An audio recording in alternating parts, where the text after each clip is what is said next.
families. My name is Holly Compton, and I'm the district math coach for grades TK to 6 in Manhattan Beach. And today we're going to do a different kind of story problem called a separate start unknown. So this is also increasing in difficulty as it was last week. So the number talk today is going to be exactly set up like the story problem would be. So we are separating. So the action of separate is subtract. And then the start is unknown.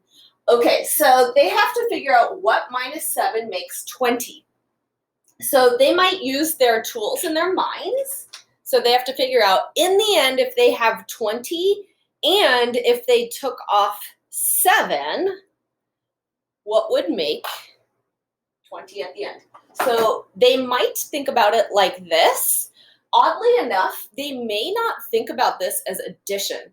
As adults, we know this is addition, but they're thinking about subtraction. So we have to kind of let them think about it the way that it comes to them. So we have to think, okay, now, does 27 minus 7 actually equal 20? So you can have them prove it. So 27 minus those 7 does equal 20. All right, and then now we're going to do one just a bit harder. So kids usually think about 18 in relation to 20. So they're going to say, I know that that's 2 less, so they might pop 2 of those off. Okay, so in the end, we're going to have 18. And so how will I do what minus 6 makes 18? Well, maybe they're going to make the connection now that they just need to add 6 more. So let me see if this is 6. 1, 2, 3, 4, 5, 6. Okay, so now they might actually join this together, make a 10 and pull the rest of it off in their heads or on a number line. So they're going to realize it's 1, 2, 3, 4, 5, 6. So they would figure out the answer here is 24. All right, so let's check this out now. I've got my marker here. So 24 minus 6 does equal 18, and you can have them prove that. You can also have them use a 100 chart. If you don't have one, you can print one offline, or you can make one. I made one, and I stuck it in this Ziploc bag so I can use it and use my dry erase on it. So they may also think about this as if they have 18 and they know they're going to have to take off 6, they may know that they have to add 6 on. So 1, 2, 3, 4, 5, 6, and that lands them at 24. Because now they know if they take off 6, 1, 2, 3, 4, 5, 6, they're going to land at 18.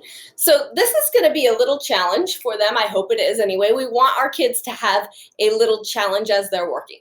Then we're going to move into the story, playing cards. Julia had some playing cards. She gave some cards to Adele. Now Juliet has playing cards left. How many playing cards did she start with? So remember, we're setting it up just like in the number talk. So we're trying to figure out the starting number. That's what's going to be missing. And then these are the choice set of numbers. Remember, we don't want them to just choose the hardest one and use a terrible strategy. We want children to choose one that might be able to be easier for them, build a good strategy, and then move on. So if they decide, I want to choose this number set, please don't be alarmed because this may be more challenging for them to solve, right? And we're not going to tell them, you could just add the 2 together and that's the answer. We're not going to do that. We're going to let them imagine the story. That's how we create really strong mathematicians. Okay, it's time for you to go get those kids. I'll see you back here in just a minute. Hey kids, it's Mrs. Compton and Chip. Who wants to bet if he's going to yawn today? What do you think, Chip? Are you going to yawn? I thought he was going to do it. Okay, we are going to start off today with a number talk. Now, today's number talk is going to look like, you ready to see it? Oh, you saw that peekaboo 20 behind me.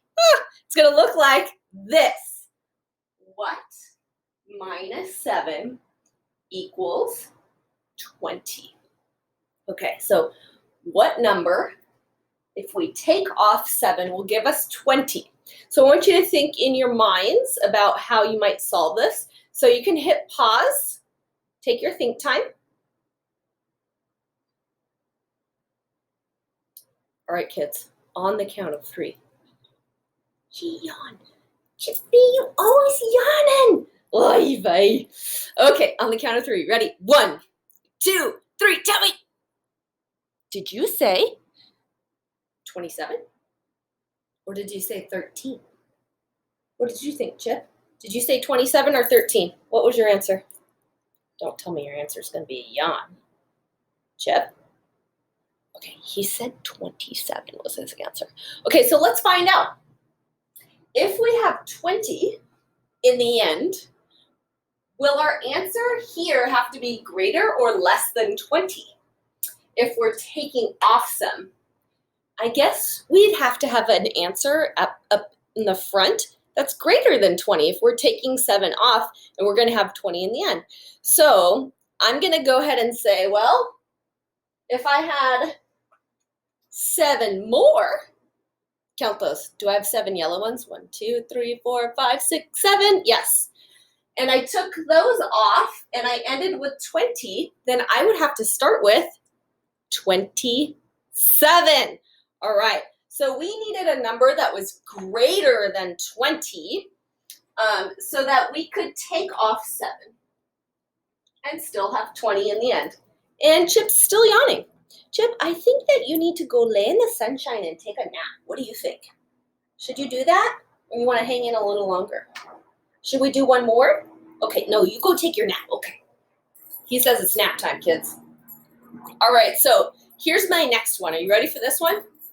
I hope it's just a little harder. Blank minus 6 makes 18.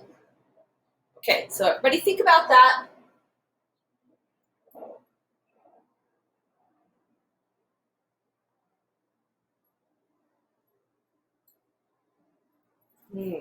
Go ahead and pause your video if you need more think time.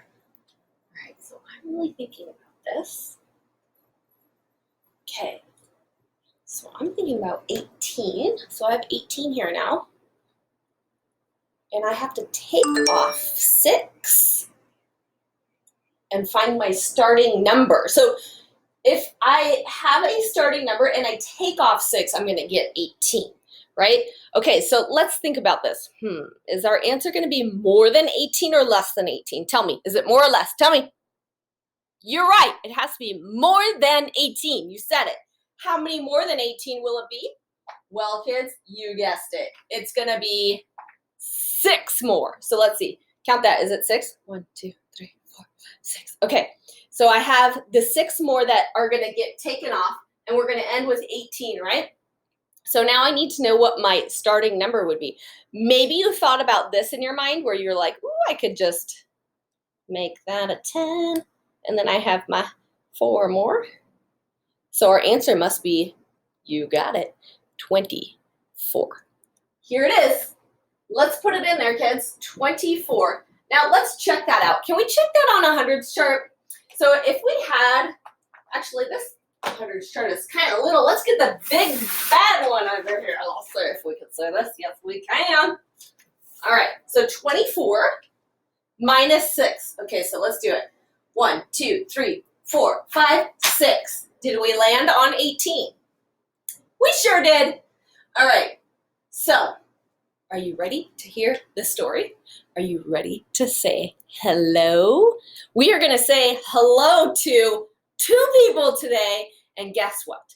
These 2 people are from Mrs. Gelf's class in Grandview. All right, so here we go. We're going to say hello to, you ready? You ready?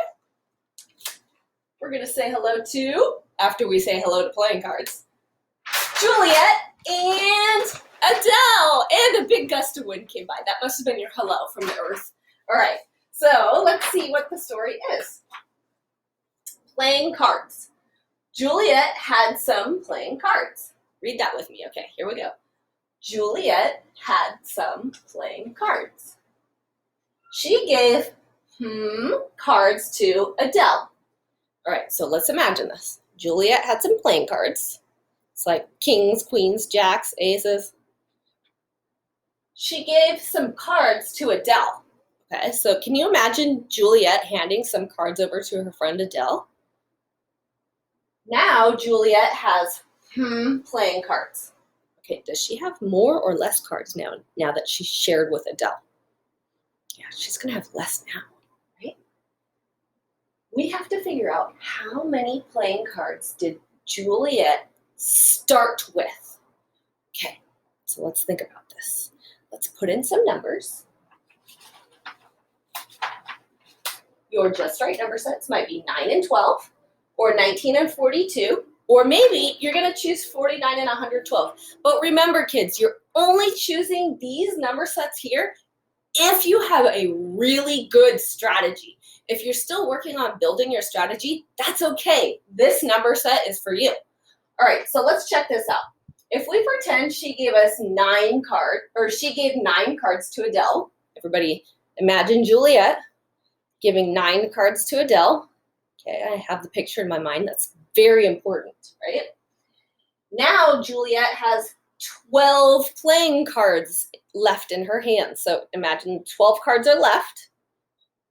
After she gives 9 to Adele, we have to figure out how many playing cards Juliet started with. Okay, that's my challenge for you today. So remember, kids, pick your just right number set and check in with your teacher and see how she wants you to turn in this work to her. Talk to you later. Bye.